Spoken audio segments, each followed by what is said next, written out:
Hello everyone, it's Monday the 25th of March, hoping for a blonde rain. I'm just baiting up and over rig at the moment, 3.0 Sakuma Manta Extra and a 3.0 Sakuma Kong hook on the top. These sand eels are quite small, so I am putting 2 out. I had hoped to fish the Bristol Channel tonight. Wasn't to be, day didn't go to plan, so this is plan B. I've come down here, I'm just going to have a few hours fishing down to low water. Low water is about 1:45 in the morning. So I'm going to fish it down till then and fish the first of the flood and see what happens really. So it's just quite a short session. Been quite strong winds today, but they've been sort of in an southeasterly direction. There's a good old swell running. So there we go, that's my little double sand eel. All good to go. So that's on an up and over rig with 7 ounces of lead. It's quite a big tide tonight. There we go. I'm gonna pop this out.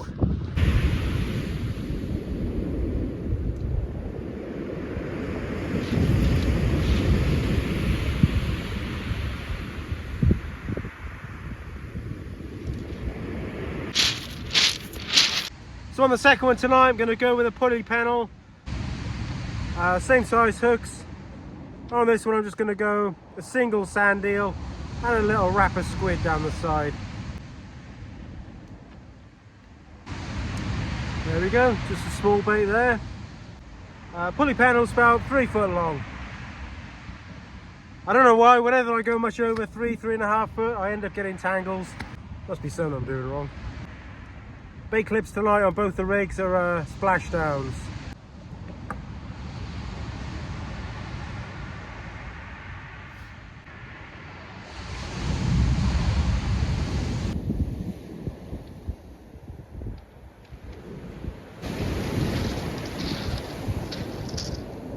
So tonight we're going to make ourselves a pork pie from scratch. We wanted to do this for ages. Right, so what I'm going to put in my my little enamel mug is 90 grams of lard, just normal lard, and 60 grams or 60 milliliters, whichever, of plain water. So your lard and water in there, I'm going to boil that up on the little stove. So I have here 240 grams of strong white bread flour and a bit of seasoning, a bit of salt and pepper in there as well. And this is our boiled up lard and water. So my coffee's going to be a little bit greasy later maybe, but oh well. So that just gets tipped straight into the flour. So we're going to bring this together, and of course this will warm your hands up on a nice cold beach as well. You don't need to work the hell out of it or knead it to death. Just bring it all together till it makes a nice ball like that. And what you must do is rest your dough. For this one I find, just give it 20 minutes, half an hour after you've made the dough, and then it's good to go. So what I'm doing is just pop it back in the bag that the flour was in. We'll give it half an hour. Looks like we got a call on line 1, nearest rod. Something's tapping away there, I think. Probably a dogfish.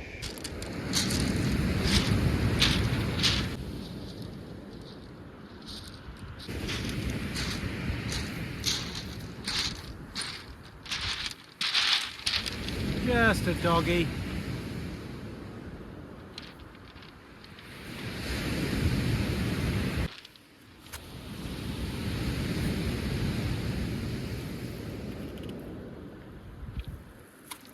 Yep. The top hook got him. Let's get him back. Hoorah, there's quite a big doggy actually. Okay, our pastry's still resting at the moment. Let's have a quick little chat while it's resting about meat. Pork shoulder I think is the classic cut that goes in there. Some people like to just put diced pork shoulder in. You can add pancetta to it, you could add bacon. So what I like to do is put a little bit of pork mince in as well. Some people just put pork mince in. I didn't have any pork mince at home, I just had some pork shoulder.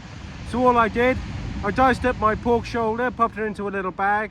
Then I diced up a bit more pork shoulder, popped it into my robo at home and blitzed it up in the robo, and then I mixed that in with the diced pork shoulder in the bag. The classic sort of traditional Seasoning, if you like, is mace and white pepper. I like a little bit of garlic in there. I like a few dried herbs as well. And I had some parsley grown in the garden as always, so I whacked a bit of parsley in too, as well as a bit of pepper. But I mean, you know, if you haven't got mace, you can use nutmeg. So you could whack a spoonful of sweet pickle in there, or put some diced chorizo in there.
Okay, so our pastry's had a really nice rest now and it's ready to use.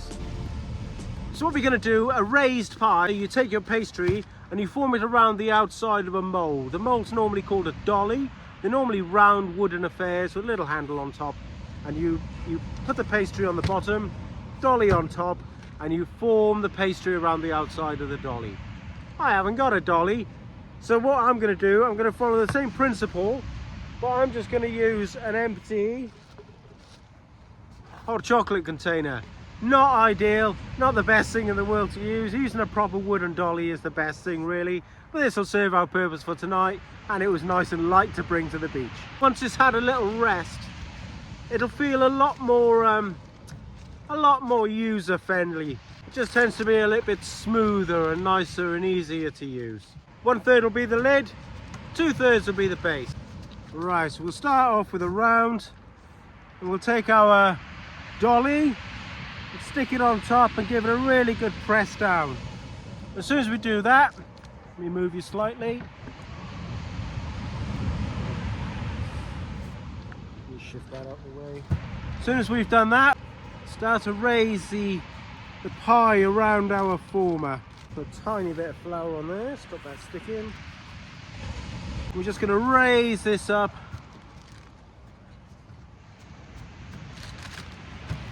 So a nice even thickness of pastry all the way around, no holes.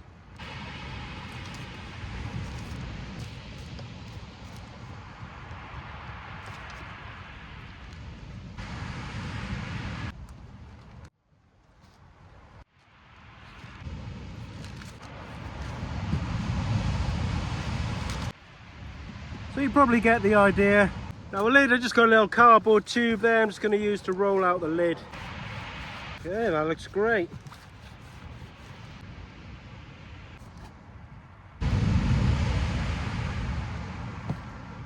I'll just thin the base out just a little bit. It's a bit tricky because there's a little ridge at the bottom, so it was quite thick at the there we go. Then we're going to take our meat mixture, make a nice ball, pop that inside. Take a bit of our egg yolk that I've just spilt everywhere, and take our lid. Scissors good for this bit. Do a little trim all the way around.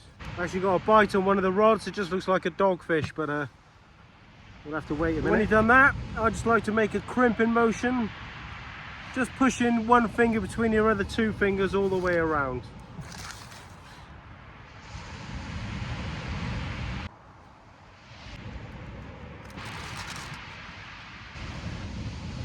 We'll drill a little hole in the middle.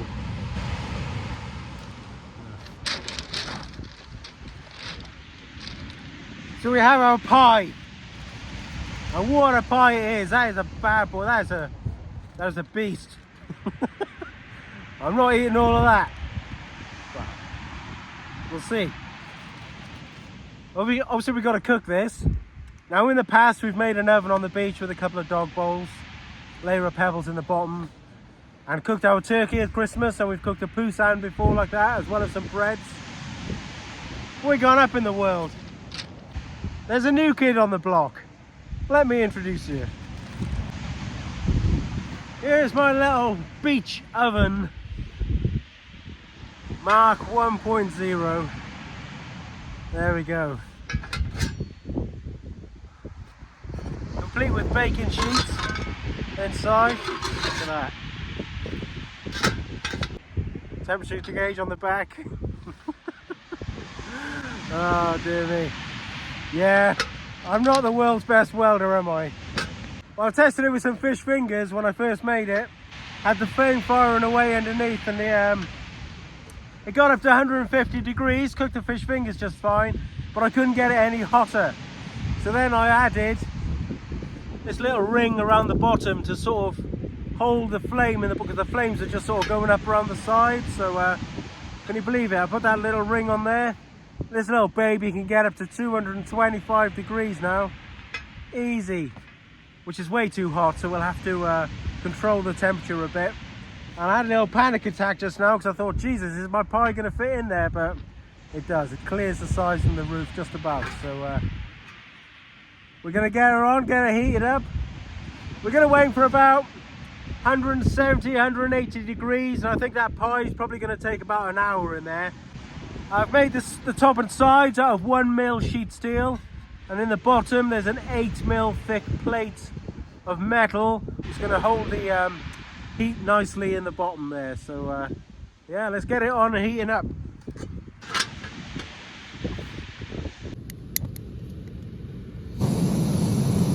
Alright, let her heat up.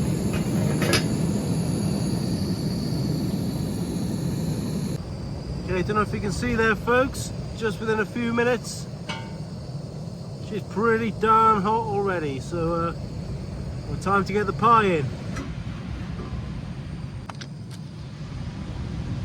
There she goes. Cool, just about.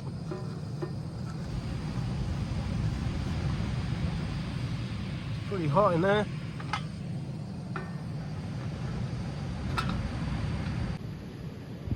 There's a bit of a bite going on the far side rod there.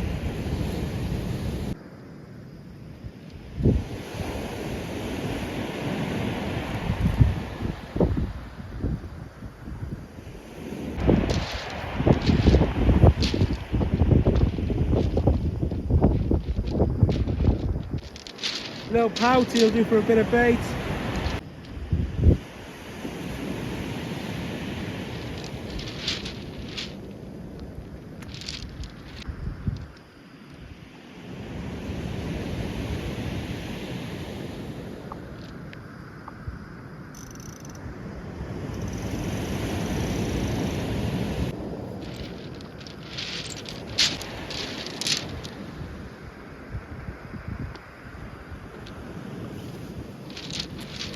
Comes the wet.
Okay, so we're roughly halfway through the cooking time at the moment.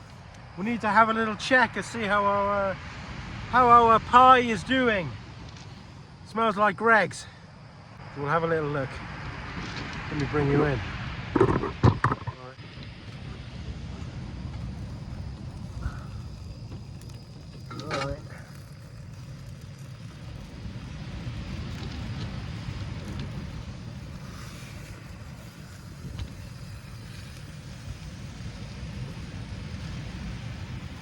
getting there. Let's give it a little turn around. Okay, back in.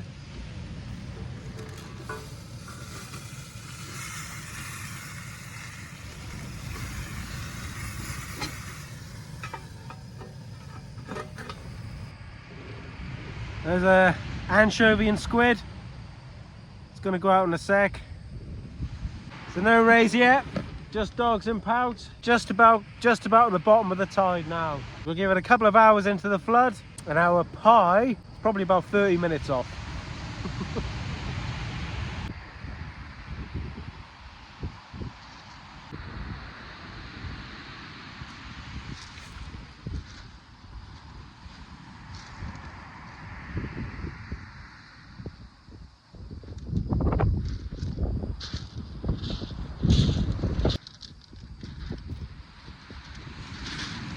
Okay, moment of truth. It's time to check our pie then. It's been in for about an hour and 10 minutes altogether now. I think she should be ready.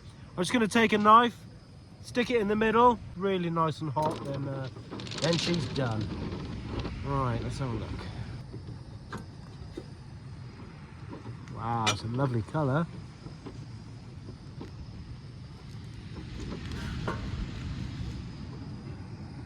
Wow, look at that. Down. Right.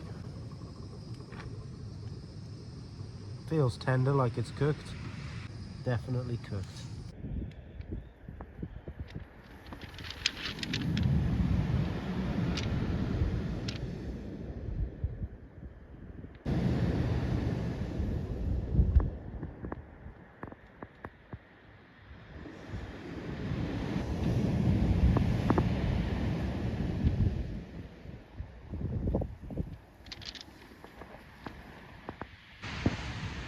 It's 20 past 1 in the morning at the moment. We've had a few dogfish and pout. Alas, no rays as yet. But on my lap, I've got the mother of all pork pies.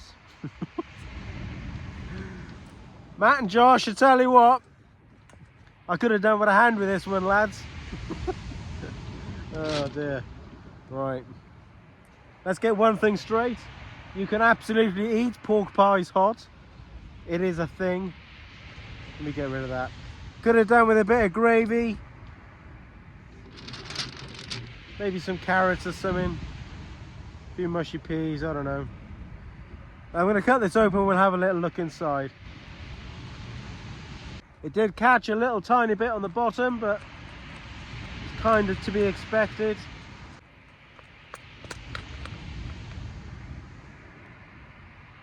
See what we got in here then.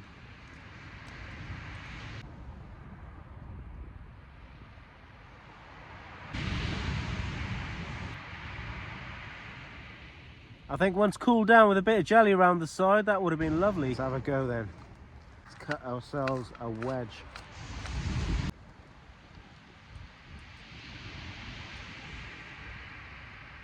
Ooh, it's hot.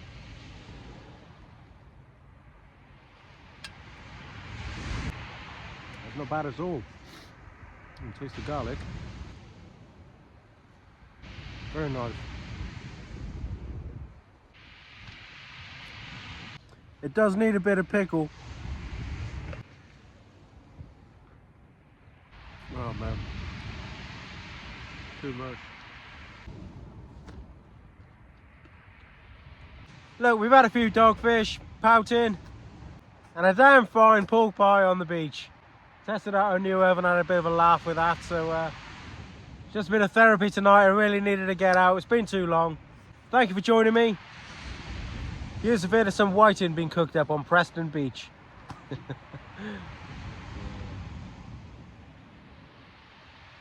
Catch you on the next one.